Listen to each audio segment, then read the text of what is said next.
En el marco de la materia Elementos del Trabajo y la Seguridad Social, vamos a presentar nuestro trabajo sobre fraude y simulación laboral.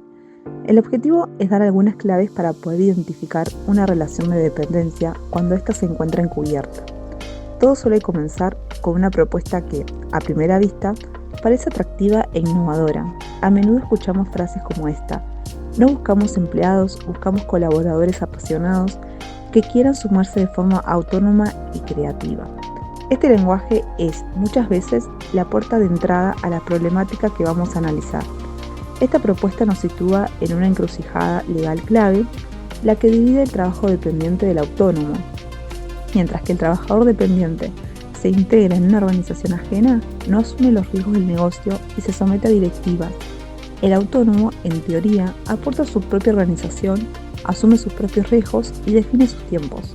Ahora bien, para entender la anatomía de esta maniobra es útil conocer la diferencia teórica entre simulación y fraude. Como vemos, la simulación busca crear una apariencia ficticia para ocultar un acto real, mientras que el fraude utiliza un acto que es real en sí mismo, pero con una intención oculta para desviar la aplicación de la ley. Lo interesante y lo que vemos constantemente en la práctica del derecho laboral es que estas dos figuras casi siempre van de la mano. El caso que analizaremos es el ejemplo perfecto de una simulación que se realiza con el propósito de cometer un fraude. No son cosas opuestas, sino que una es la herramienta de la otra. Entonces, ¿cómo podemos detectar esta situación en la práctica? Hay varias pistas o red flags que nos alertan.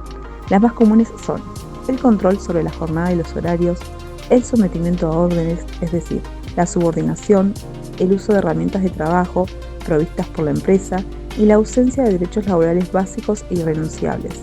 Esto nos lleva a una idea central que resume todo lo anterior y que es fundamental en el derecho laboral. Lo que define la relación no es la formalidad de un contrato, no es cómo se firma, sino cómo se vive día a día. Y es importante remarcarlo porque esas situaciones de fraude o simulación afectan gravemente los derechos del trabajador.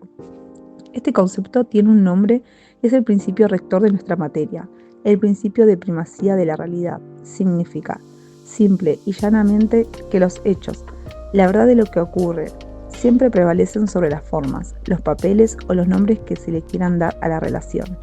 Veamos el caso más actual y extendido de simulación, el uso del monotributo. El esquema es casi siempre el mismo. Una persona realiza tareas diarias para una empresa, se le fijan horarios y recibe órdenes de un supervisor. Sin embargo, el empleador le exige que se inscriba como monotributista para facturarle por sus servicios. Aunque formalmente parezca un trabajador autónomo, la realidad es que una relación de dependencia, y esto le trae numerosas y graves consecuencias, no tiene aportes jubilatorios ni obra social, no cobra aguinaldo, no tiene vacaciones pagas y fundamentalmente no tiene derecho a ninguna indemnización si es despedido. Muchas veces estas desventajas se intentan suplir con concesiones voluntarias, como el pago de una prepaga, pero es crucial entender que estas no son derechos y por lo tanto no pueden reclamarse. ¿Qué sucede entonces desde el punto de vista legal cuando se prueba esta realidad? Por aplicación del principio de primacía de la realidad, ese contrato de prestación de servicios o acuerdo de facturación se considera nulo y se debe reconocer el verdadero vínculo laboral que se ocultaba. A esta maniobra se la denomina fraude a la ley. Citando al jurista Ackerman, es un engaño consciente del empleador hacia el trabajador y también hacia el Estado. Se utiliza una forma legal como un contrato de colaborador independiente para violar la ley y evitar cumplir con las normas laborales que corresponden a un empleador regular. Para ser más precisos, la dependencia tiene una anatomía compuesta por tres tipos de subordinación: la jurídica, que es la facultad del empleador de dar órdenes y controlar; la técnica, que implica indicar cómo hacer el trabajo; y la económica, donde el trabajador no asume los riesgos del negocio y recibe un salario por su esfuerzo. Frente a esta situación, ¿cómo se reclama un vínculo de este tipo? El primer paso es la intimación formal a través de un telegrama colacionado laboral, exigiendo la correcta registración del vínculo. Si el empleador niega la relación o no responde, el trabajador puede considerarse despedido por culpa de lo que se conoce como despido indirecto. El camino para la resolución de estos conflictos suele tener varias etapas. Puede empezar con una negociación directa, pero usualmente se pasa a una instancia de conciliación obligatoria, un procedimiento administrativo previo a la vía judicial. Si no hay acuerdo en esa instancia, el reclamo deriva en un juicio laboral y es fundamental entender que el encubrimiento de una relación laboral a través del monotributo no solo es un fraude a las leyes de trabajo, violando el artículo 14 de la Ley de Contrato del Trabajo, sino que también puede tener consecuencias penales. Puede llegar a configurar el delito de evasión previsional previsto en la Ley 27.430.